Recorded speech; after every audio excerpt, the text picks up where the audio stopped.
Salve nerds, galera, no vídeo de hoje, resumão de animes especial One Piece, aquele quadro de todo sábado onde a gente revisita os arcos passados de One Piece, mostrando aí alguns detalhes e tal, com uma ótica mais avançada. E hoje nós vamos falar sobre o Water 7, que rolou muita confusão aqui, os chapéus de palha são bastante pressionados e nós temos também aí a adição do Franky, né, na história de One Piece. E bom, sem maiores enrolações, vamos para o vídeo. Vamos começar então falando primeiramente sobre a situação do chapéu de palha enquanto eles se aproximam de Water 7, porque eles ainda estão amargurando a derrota que eles sofreram para o Aokiji, famoso Kuzan. E acontece que, cara, isso faz muitos deles ponderarem, né? Como eles estão fracos ainda atualmente, ainda tem muito que se fortalecer. E alguns se perguntam se realmente deveriam continuar, né, no bando, como é o caso do Usopp. Mas, enfim, nós também temos aí o problema do Going Merry, né? Que o Going Merry está bastante avariado, bastante prejudicado e está precisando de reparos, né? Urgentemente. Nós também temos ali uma situação que acontece que o Going Merry quase é acertado por um trem que está navegando, tá ligado? O trem consegue passar sobre as águas ali e quase acerta o Going Merry, mas eles conseguem desviar o navio, porém tem um sapo gigante ali passando que acaba então tentando parar o trem no corpo, no braço, tá ligado? E ele é atropelado, é arremessado longe ali pelo trem. E o Luffy fica até querendo comer o sapo, inclusive, né? Só que ele acha estranho tudo que tá acontecendo. E depois eles encontram ali uma senhora que é a Kokoro, acompanhada da sua neta Tinney e o coelho Gombi. E basicamente a Kokoro explica ali que esse sapo tá tentando parar o trem, né? De alguma forma. E isso gera grandes problemas, vai pra companhia ali. E ela é condutora, inclusive, desse trem aí que é o Puffington, tá? Depois de muita conversa e tal, eles acabam chegando em Water 7. E cara, Water 7 é onde acontece diversas tretas aqui. Diversas, na boa.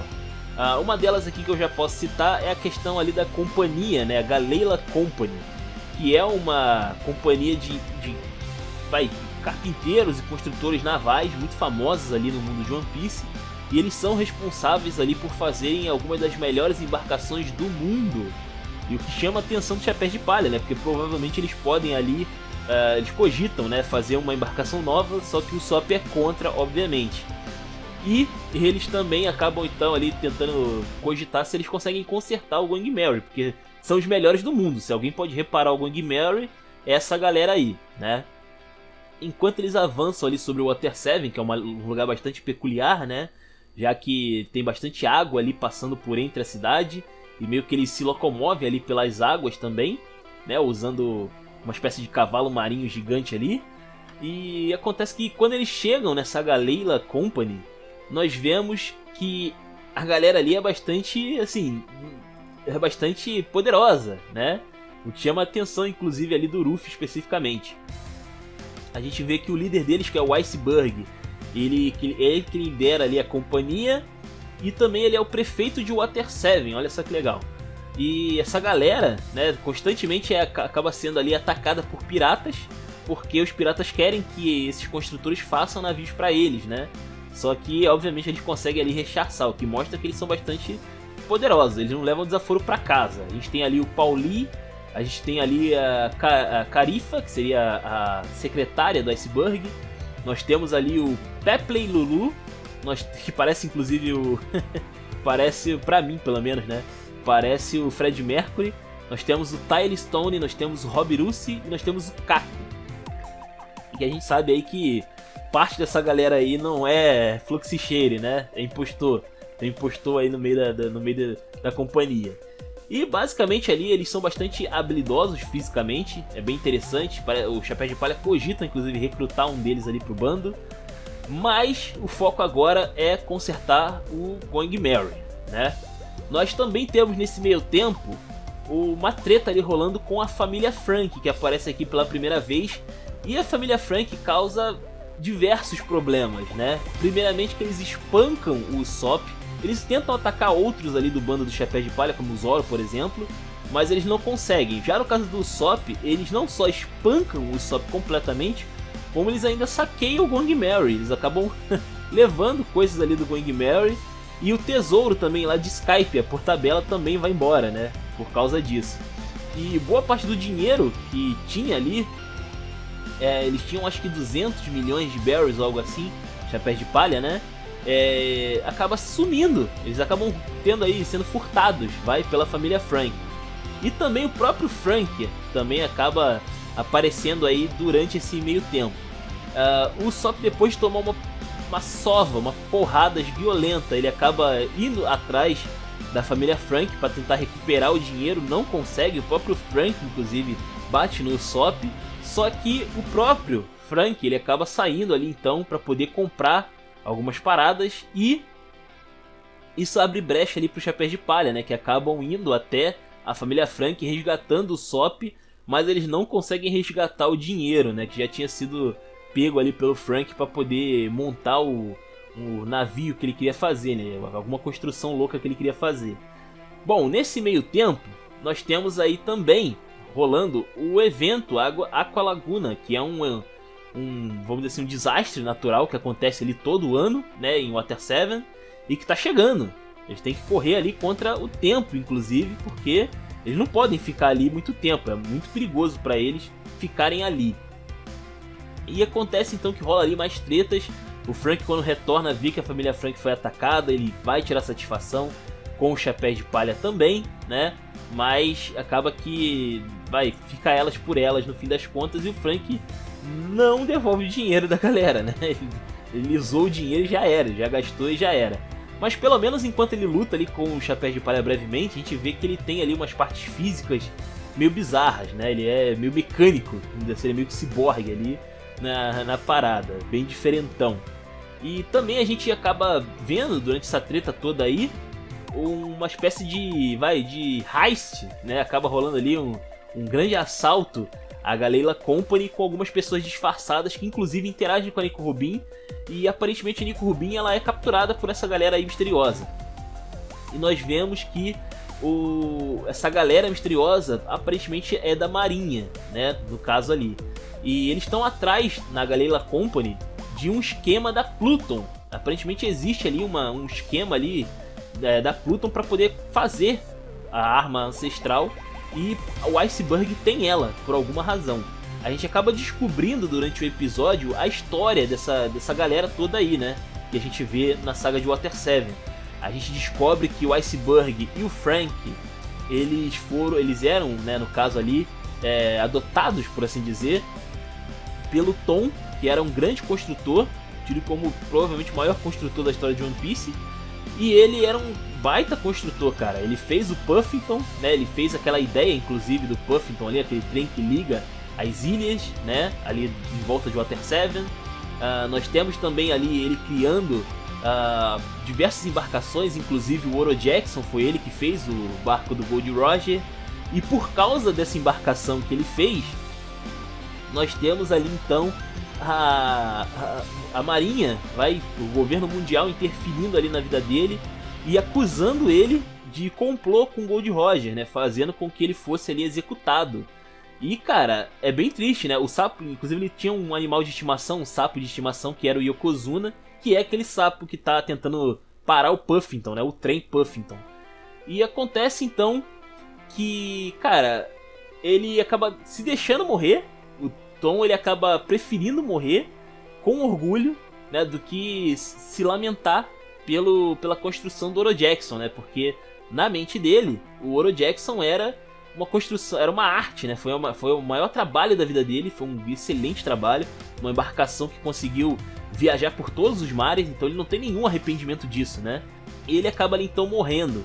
Nós temos o Frank então tentando parar o trem dele, tentando parar ali o Puffington, se machucando gravemente, parece que ele ficou ali com a maior parte do corpo completamente detonado, e ele é dado até inclusive como morto por um tempo, e isso faz com que ele acabe trocando parte do corpo dele, que é de carne e osso, por sucata, né? Ele acaba trocando ali parte do corpo dele por metal, e ele vira esse ciborgue que a gente está vendo aí agora. Inclusive ele adota o nome de Frank agora, porque ele não tinha esse nome, né, de Frank, isso aí foi adotado depois do incidente. E cara, uma história bem triste, tá ligado? Bem triste mesmo. Além disso, essa situação toda que a gente vê aí dos chapéus de palha sendo roubados, o dinheiro sumindo, o Usopp tomando uma surra, né? A gente acaba tendo aí um problema, um confronto direto entre o Usopp e o resto do bando. Porque a gente vê ali que um dos construtores navais, se eu não me engano, acho que o Kako, vai lá dar uma olhada no Going Merry, e ele vê que o Going Merry tá muito avariado e é uma avaria que não tem conserto, né? Porque é no esqueleto ali do barco que tá o problema e esse esqueleto não tem como trocar. Você vai ter que jogar fora esse barco e fazer um novo do zero. E o Usopp não quer abandonar o Going Merry, obviamente. E isso acaba fazendo ali com que ele bata de frente, não só com o Chapéu de Palha, mas com o próprio Ruffy. Inclusive ele chega a desafiar a autoridade de capitão do Ruffy, né? Isso faz com que eles acabem batendo de frente e isso gera uma luta durante o arco entre eles. O Usopp todo quebrado versus Ruffy full pistola. E mano, assim, é triste de ver isso aqui, cara, porque o Usopp mostra realmente, ele usa tudo que ele tem, tudo que ele aprendeu durante toda a jornada ali dele com o Chapéu de Palha. Ele bota uma pressão gigantesca no Ruffy, ele faz o Ruffy ficar queimado, furado, cortado, explodido, cego. Ele brinca ali com o Ruffy, na boa, ele destrói completamente o Ruffy. Mas o Ruffy é mais resiliente e acaba derrubando o Usopp, inclusive com 2 porradas, se não estou enganado, foi suficiente para ele derrubar o Usopp, que já estava nas últimas. E cara, foi bem triste ali de ver, e o Ruffy acaba assumindo ali que o Usopp não era fraco, ele se sentia fraco com tudo que estava acontecendo e tal, né? A derrota com o Aokiji pesou bastante nisso, mas o Ruffy, enquanto nocauteava o Usopp, falava que o Usopp, ele acaba falando ali que o Usopp não era fraco, o Usopp era um grande guerreiro, de fato, tá ligado? E ele reconhece isso mesmo tendo que ganhar ali o Usopp. E como ele ganhou, foi decidido então por parte do Ruffy que o Going Merry então seria abandonado, né? E o Usopp acaba então abandonando também a galera, ficando com o Going Merry. É uma perda aí monumental para o Chapéu de Palha, depois de tudo que aconteceu. E não acaba por aí, porque a Nico Robin, né, ainda por cima está desaparecida no meio termo.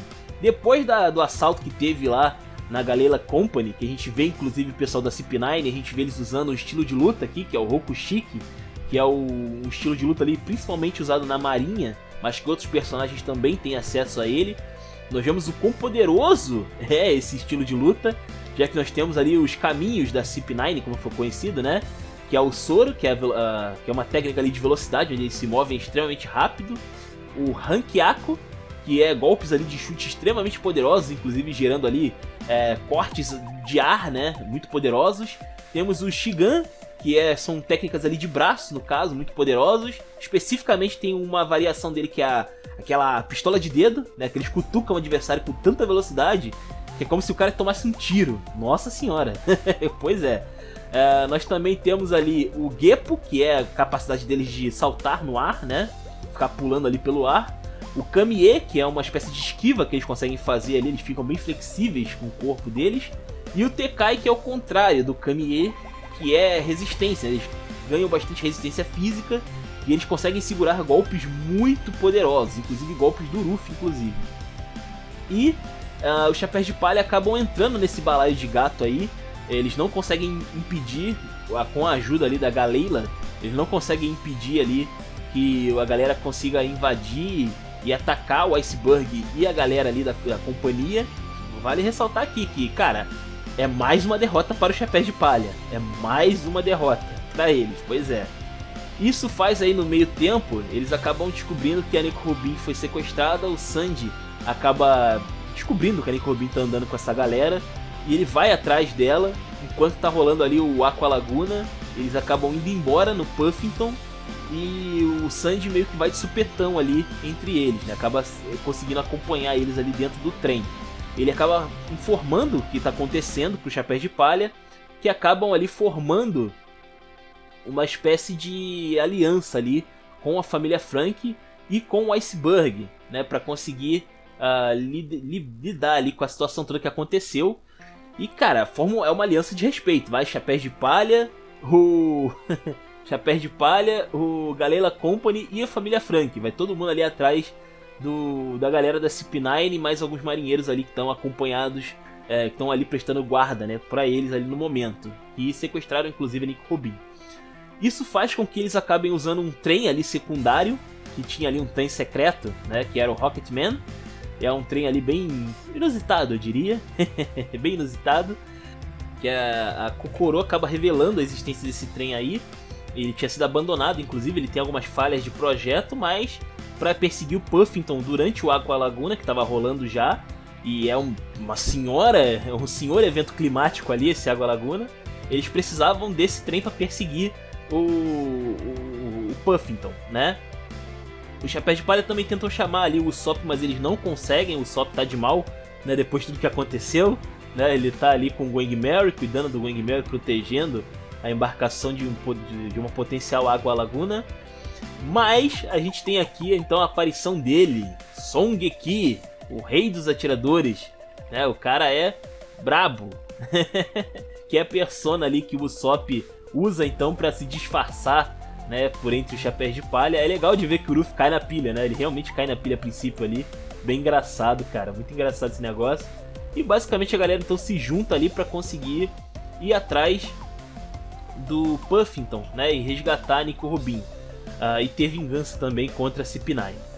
E cara, é bem legal o que acontece aqui na sequência, porque essa perseguição de trem é insana mesmo. A gente tem aqui diversas coisas, momentos marcantes. Nós temos o Luffy e o Zoro cortando uma parte ali da onda do Aqua Laguna, né, que vem com uma força imensa, mas eles conseguem ali destroçar ali, eles abrem um buraco na onda, tá ligado? Gigantesco. A gente tem algumas lutas aqui muito legais também. Nós temos aí o combate entre o Frank e o Nero, né? O Nero, que era um cara ali mais novo da CP9, ele não dominava Rokushiki tão plenamente quanto os outros caras, porém ele deu trabalho ali pro Frank, inclusive, ficou bem interessante. Ele era bastante criativo, né, nas suas técnicas ali, e ele botou bastante pressão ali no Frank, que usou tudo que ele tinha, inclusive aquele modo centauro meio bizarro dele. Mas, enfim, no fim das contas não adiantou nada, né? E ele foi descartado, inclusive, pelo Rob Russi. O Rob Russi deu ali um ataque nas costas dele. No mangá ele leva 5 golpes de dedo, 5 Shigans, mas aqui no anime ele toma um só nas costas ali. E o Rob Russi acaba, então, impedindo ali o Frank, frustrando o Frank, e também esse tal de Nero aí no confronto, né? Ele acaba cortando ali o mal pela raiz. Nós também tivemos aqui um outro combate muito interessante, bizarro também, que é o Sanji lutando contra o tal de Wanzi. E cara, esse cara é muito estranho, porque ele era da CP7, era da CP7, vamos dizer assim, que era uma outra divisão que ficava abaixo da CP9. Só que ele era extremamente habilidoso, muito habilidoso. Não só pela técnica estranha que ele tinha, que ele conseguia fazer ali macarrão, usar utensílios de cozinha como arma, por exemplo, que era na contramão do que o Sanji gostaria, né? A filosofia do Sanji é diferente, já que ele nem usa os braços para lutar, porque ele só usa para cozinhar, né? Ele não mistura as duas coisas. Mas também ele era bastante analítico. Ele conseguiu perceber, por exemplo, que o Sanji só lutava com as pernas, e ele prontamente prendeu as pernas do Sanji, o que fez com que ele ficasse inutilizável, sabe? E como ele não usa as mãos, ele quase perdeu aqui no combate. Só que aí o Sanji acabou entendendo que como o cara tá usando macarrão como ferramenta de batalha, nada mais justo do que ele vai usar as mãos dele nesse combate. E aqui é uma surpresa que a gente tem, porque o Sanji ele é, na verdade, um espadachim muito habilidoso. Ele não fica devendo em nada pro Zoro não, cara. Ele é um espadachim realmente de respeito.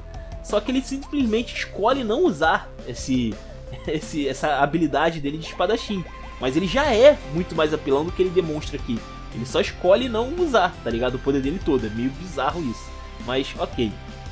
E ele acaba ali então usando 2 facas de cozinha gigantes ali pra cortar o macarrão do Wanzi.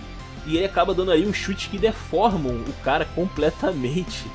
Isso foi muito bizarro, cara. Ele fica ali parecendo ele meio que... O cara é todo feio, tá ligado? Um cara meio esquisito. Aí o Sanji amassa a cara dele e ele fica bonitão, tá ligado? É a primeira vez que ele deforma a cara de alguém assim. Isso não tinha acontecido antes, inclusive. Bem louco. E nós temos também um pequeno embate, não é um grande confronto, mas é um pequeno embate entre o Zoro e o T-Bone.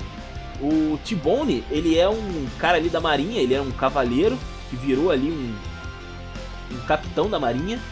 E ele era muito forte, mas muito forte. Pra ter uma ideia do poder desse cara, ele saiu do Puffington, no meio da tempestade, no meio do Aqualaguna, ele cortou monstros marinhos no meio do caminho pra chegar de frente ali com o Rocketman, né, com o trem ali da aliança, né, Pirata, Galila, Frank.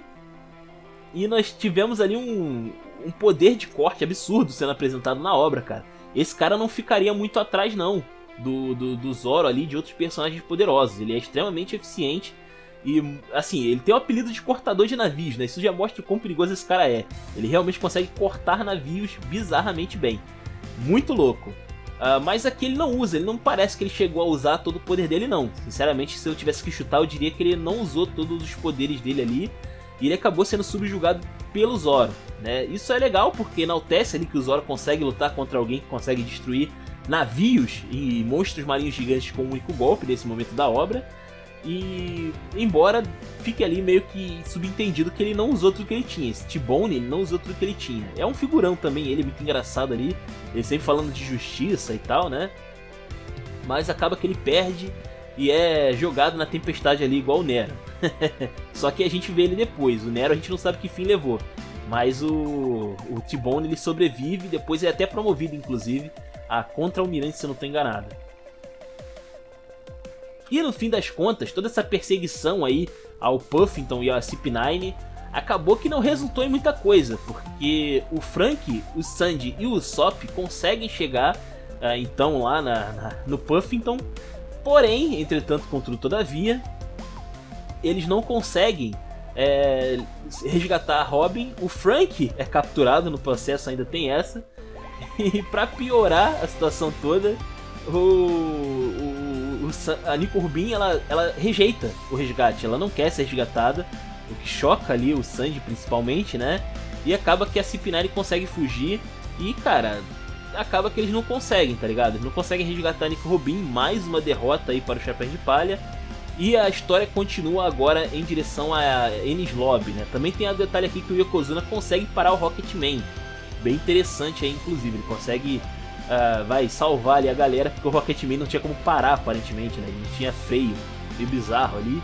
Então eles conseguem parar ali de um jeito mais brusco. E consegue ali, então, a galera consegue se salvar.